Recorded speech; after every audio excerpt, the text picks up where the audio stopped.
There is a man who owns 600 Rolls-Royces, lives in a home with 1,788 rooms, and once paid Michael Jackson to fly across the planet and perform 3 concerts just for his birthday. His name is Hassanal Bolkiah, the Sultan of Brunei, and by the end of this video, you're going to understand something strange about him. It's not that he's rich enough to buy almost anything. It's that he's rich enough to buy things that money isn't supposed to be able to buy at all. Elon Musk is worth more on paper, but Elon's wealth is trapped in stock he can't touch without crashing his own companies. The Sultan's wealth is different. It's oil, it's cash, and it's been flowing directly into one man's pockets for over 50 years. So let's count down the 12 things that only the Sultan of Brunei can actually afford. And I promise you, number 1 isn't a thing you can hold in your hands at all. It's the whole reason the other 11 exist. 12. A car for every hour of the year. Let's start with the garage, because it's less of a garage and more of a small nation's entire automotive industry. The Sultan is believed to own somewhere around 7,000 cars, not 700. 7,000. That's enough to drive a different car every single day for 19 years and still not repeat one. Among them are more than 600 Rolls-Royces, which makes him, by a wide margin, the single largest Rolls-Royce owner on Earth, along with roughly 500 Mercedes-Benzes, hundreds of Bentleys, Ferraris, and Porsches. Rolls-Royce reportedly built so many cars for the Sultan and his family in the 1990s that his orders alone kept parts of the company afloat. Most billionaires collect cars. The Sultan collected the factory's attention. 11. Cars that don't exist anywhere else. But owning a lot of cars is just spending money. The next level is spending money on cars that literally do not exist for anyone else. For his daughter's wedding, the Sultan commissioned a Rolls-Royce plated in 24-karat gold with a raised platform in the back so the royal family could be seen gliding through the streets. His brother's fleet included one-of-one Ferraris built to specifications the factory swore it would never repeat. When you can't buy a rarer car, you simply pay the manufacturer to invent one and then never make it again. That's not a purchase. That's rewriting what limited edition means. 10. A private 747 with a gold sink. A regular billionaire has a private jet.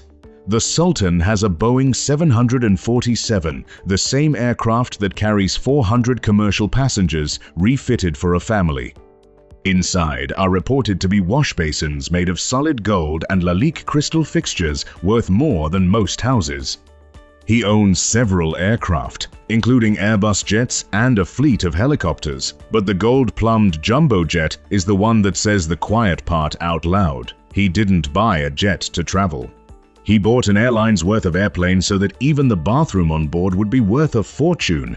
9. Flying his barber in first class. Here's where it stops being about scale and starts being about principle. The Sultan reportedly flies his personal barber from London to Brunei in first class whenever he needs a haircut, at a cost said to run around $20,000 per trip. Think about that math. The haircut itself is worth maybe $50. The other $19,950 is the cost of never, under any circumstances, letting anyone else touch his hair. Most of us wait 2 weeks and drive 10 minutes. The Sultan sends a plane ticket across 2 continents, and this is still the small stuff. 8. Air-conditioned homes for his horses. The Sultan is a serious polo player, and his ponies live better than most humans on Earth. His stables are climate-controlled, air-conditioned against the tropical heat, and his string of polo ponies has been reported to number in the hundreds, ferried between matches by helicopter. There is a genuine, functioning helipad built for the horses. Somewhere in Brunei right now, an animal is enjoying central air that a family in the same region could never afford. That's not a hobby. That's building a 5-star hotel and giving the keys to livestock. 7. Michael Jackson, for one night, just for you. In 1996, to celebrate his 50th birthday, the Sultan is reported to have paid Michael Jackson, at the absolute peak of his fame, to fly to Brunei and perform 3 private concerts in a stadium built for the occasion. Not a public tour, not a charity gala. A private show for the royal family and their guests by the biggest pop star alive. You and I save up for months to stand in a crowd of 60,000 and watch an artist as a dot on a distant stage. The Sultan had the dot flown to him and told it where to stand. 6. Owning the world's most famous hotels. But this next one is a different kind of flex, because it's not about buying an experience, it's about buying the places where experiences happen. Through Brunei's investment arm, the Sultan's family has owned some of the most legendary hotels on the planet. The Dorchester in London, the Beverly Hills Hotel in Los Angeles, the Plaza Athénée in Paris, the Hotel Bel Air. When most people go on the vacation of a lifetime, they're checking into a building the Sultan's family owns. He doesn't stay in the world's best hotels. The world stays in his. 5. The largest home on planet Earth. And now, we get to where he actually lives, and it makes every mansion you've ever seen look like a shed. The Istana Nurul Iman is officially the largest residential palace in the world. It has 1,788 rooms. It has 257 bathrooms. It has 5 swimming pools, a banquet hall that seats 5,000 people, a mosque for 1,500, and a garage for 110 cars. And that garage is just for the cars that need to be nearby. The whole thing covers around 2 million square feet under gold leaf domes. A billionaire buys a big house. The Sultan built a building so large it has its own postal significance. The Guinness records don't compare it to homes. They compare it to public institutions. 4. A brother who spent $14.8 billion of it. Here's how deep the money goes. The Sultan's younger brother, Prince Geoffrey, was handed control of the country's finances, and over roughly a decade, he is alleged to have spent around $14.8 billion. On what?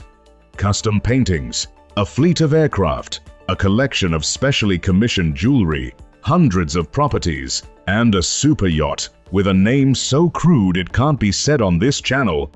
With 2 tenders named to match the joke, $14.8 billion spent by the guy who wasn't even the Sultan. And here's the part that matters. The family sued to get it back, and the country kept running. When your spare brother can misplace the GDP of a small nation and the lights stay on, you begin to understand you're not looking at a rich man, you're looking at something else. 3. Never paying a tax. In Brunei, there is no personal income tax, none. The oil wealth is so vast that the government funds free healthcare, free education, and subsidized everything, and the Sultan sits at the top of all of it. He isn't a citizen who pays into the system and takes a salary out of it. He is the system. The money that would be taxes in any other country simply is his to direct. Every other name on the rich list answers to a tax authority somewhere. The Sultan answers to no one because the treasury and his household are, functionally, the same drawer. 2. Being the law itself. Since 1962, Brunei has been under a state of emergency that has never been lifted, which means the Sultan governs by decree. He is the head of state, the prime minister, the finance minister, and the defense minister all at once. There is no election that can remove him. Laws exist because he signs them, and they change because he decides they should.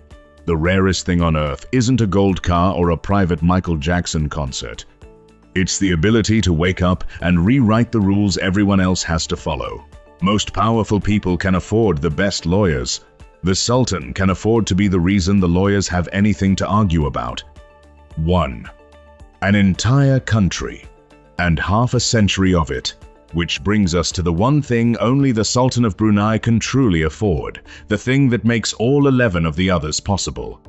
He owns a country's worth of oil, personally, and he has for over 50 years. Hassanal Bolkiah became Sultan in 1967, and is now one of the longest reigning living monarchs on the planet. Every barrel pumped out of Brunei's fields, every dollar of the reserves built up across 5 decades flows toward a single family sitting in the largest palace ever built. That's the secret the whole video has been building to. Elon Musk is worth more on paper, but he could lose it all in a market crash tomorrow. The Sultan's fortune isn't stock, and it isn't luck. It's a nation, its oil, and its laws, all held in one man's name for longer than most of us have been alive. The 7,000 cars, the gold jet, the flown-in barber, the palace with 257 bathrooms, none of it is the flex. They're just the loose change.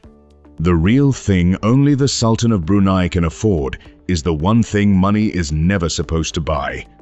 A whole country that answers to him and no one else.